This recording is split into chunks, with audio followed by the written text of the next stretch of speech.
In this video, we will cover how to upgrade modules on the Ag Leader Edge display. From the home screen, press the Setup button,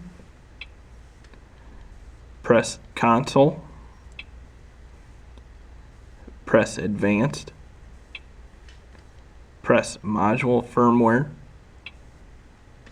select the module that you wish to upgrade,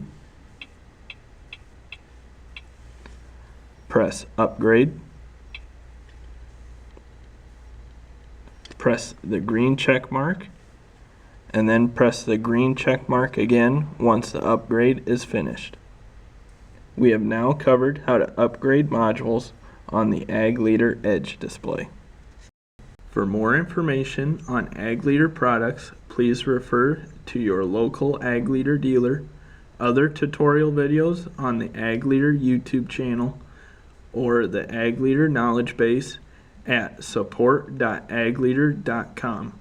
To find an Ag Leader dealer in your area, please visit our website at www.agleader.com and use the Find a Dealer feature located on the homepage.